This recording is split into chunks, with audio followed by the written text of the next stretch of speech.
കൊടുങ്ങല്ലൂർ ക്ഷേത്രത്തിലെ ഭരണി മഹോത്സവത്തിന് വന്ന് ഉറഞ്ഞുതുള്ളി വൈറലായ പെൺകുട്ടി. ഈ പെൺകുട്ടിയെ ഇപ്പോഴുണ്ടല്ലോ കൊടുങ്ങല്ലൂരിൻ്റെ കണ്ണകി എന്നാണ് കേട്ടോ വിളിക്കുന്നത്.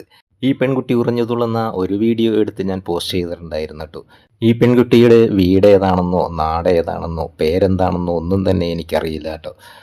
പക്ഷേ ഉണ്ടല്ലോ വളരെ തീക്ഷ്ണമായ കണ്ണുകളും ആ ഉറഞ്ഞുതുള്ളലും ആ മുടിയും എല്ലാം തന്നെ കാണുമ്പോഴുണ്ടല്ലോ ശരിക്കും നമുക്ക് കൊടുങ്ങല്ലൂരമ്മ പ്രത്യക്ഷപ്പെട്ടതുപോലെ തന്നെ തോന്നും പലർക്കും, അതായത് ഭക്തർക്ക്. ഇപ്പോൾ ഈ വീഡിയോ ചെയ്യുന്നത് വേറൊന്നും കൊണ്ടല്ല കേട്ടോ. ഞാനൊരു വീഡിയോ ഇതിക്ക് മുന്നേ എടുത്തിട്ടുണ്ടായിരുന്നു കേട്ടോ ഈ പെൺകുട്ടിയെ. പക്ഷേ ഉണ്ടല്ലോ ഈ കാവതീണ്ടൽ കഴിഞ്ഞതിന് ശേഷം വീണ്ടും ഈ പെൺകുട്ടിയെ കാണുകയുണ്ടായിട്ടു. അതായത് മണിക്കൂറുകളോളം തുള്ളിക്കൊണ്ടിരിക്കുന്ന ഈ പെൺകുട്ടി, ഈ ഉറഞ്ഞു തുള്ളിക്കൊണ്ടിരിക്കുന്ന ഈ പെൺകുട്ടി വീണ്ടും തുള്ളുകയാണ്. ഞാനപ്പോൾ അതിശയിച്ചു പോയി. കാരണം മണിക്കൂറുകൾക്ക് മുമ്പും ഈ പെൺകുട്ടി ഇതേപോലെ തന്നെ ഉറഞ്ഞു തുള്ളിക്കൊണ്ടിരിക്കുകയായിരുന്നു. എന്നിട്ടും ഈ പെൺകുട്ടിക്ക് ഒരു തളർച്ചയുമില്ല. തളർച്ചയും ക്ഷീണവും ഒന്നും തന്നെയില്ല. ആ തീക്ഷ്ണമായ കണ്ണുകൾ അപ്പോഴും ജ്വലിച്ചു കൊണ്ടിരിക്കുകയാണ്. അപ്പോൾ നമുക്ക് ആ വീഡിയോയിലേക്ക് പോകാട്ടോ. അവസാനം ഈ പെൺകുട്ടി തളർന്നു വീഴുന്നൊരു കാഴ്ച, അത് നമ്മളെ ശരിക്ക് പറഞ്ഞ ഒരു ദയനീയ അവസ്ഥയിലേക്ക് വിടും. കണ്ടു നോക്കും.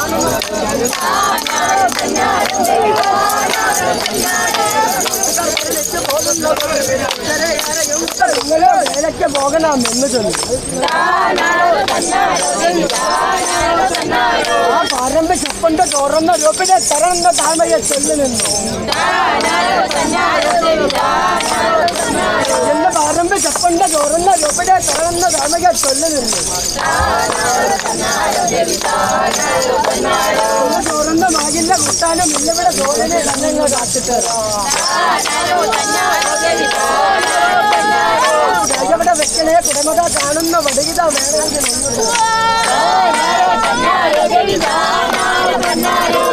ഇവിടെ വെക്കണേ കുടമത കാണുന്ന വടുകിത വേണമെങ്കിൽ